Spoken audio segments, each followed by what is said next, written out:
Happy Wednesday, my dudes. I'm going to be showing you how to clean up your 20 valve and prep it for the SQ engineering kits, as well as remove unnecessary vacuum lines and all that bullshit today. So, bear with me. I'm awkward on camera. Luckily, you won't be looking at my face for most of it, and stick with me. So most of you probably follow me on Instagram, which is where you're going to pick this video up from, but currently in the process of restoring the 8.6, as most of you know, and hence the reason I'm building the 20 valve. So, what I'm going to be doing today is teaching you how to remove the front motor mount, timing cover, because I'm going to be removing all of that to basically get powder coated, as well as the water necks on the side, which are extremely self-explanatory.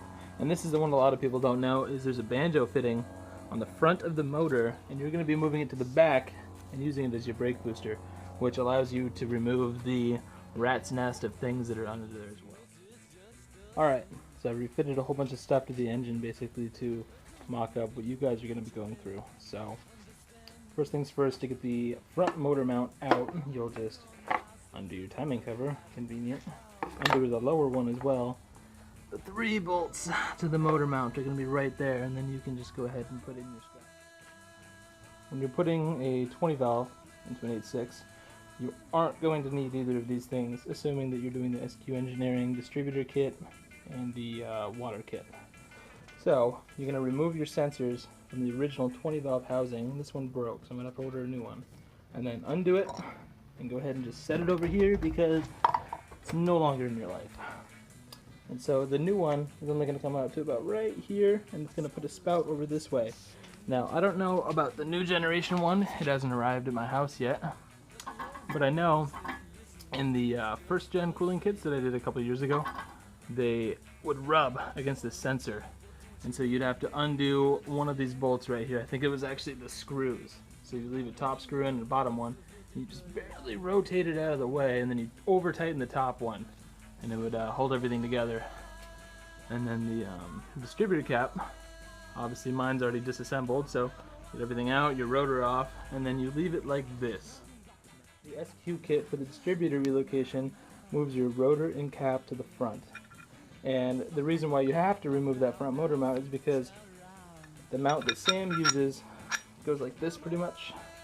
He moves it up here, that might be backwards, I don't know. But it utilizes the front bolt on the camshaft, and you'll be using that with this one as well. So you have to remove that stuff. So I've kind of bolted stuff back up so it makes more sense to you guys, but we're going to be using this fitting right here in the front of your ITBs. There's an identical bolt hole in the back that this should be going into, which I don't have hooked up right now. And with a 14mm, you're going to be removing this front entire piece right here. Make sure you get the washer with it. Then you're going to be coming to the back side, and you're going to undo the bolt that goes to this one as well. Now, assuming that you've done both of those things, you're also going to want to unhook all the vacuum lines that come down here. There's going to be a blue sensor that bolts to the bottom of this. You won't need that ever again. So, you're going to take that off. So, now with all that shit out of the way, you're going to have, I think it's 4 10mm small bolts that go to the lower brackets of the ITBs. So just like that, just get them undone. Obviously, like I said, mine are all hand tight and loosened because I've had this motor stripped for a few days now. I just threw it back together to give you guys a quick tutorial. So in essence, you're going to be removing the vacuum lines, the engine mount that mounts to the side of the ITBs, and the engine bracing, and this little blue sensor. I can't remember exactly what it does, but I know you don't need it. So that's kind of my logic. I hope that helps some people, and if you have questions, you can DM me or message me or whatever the fuck you want to do, and I'll try to get back to you. When things get back here from powder coat and SQ, I'm going to go to install all of them. If you guys would like, I'll do another tutorial on how to do step-by-step install of the SQ engineering kits. It's really self-explanatory. Like I said, Sam does a really good job with the instructions and things like that.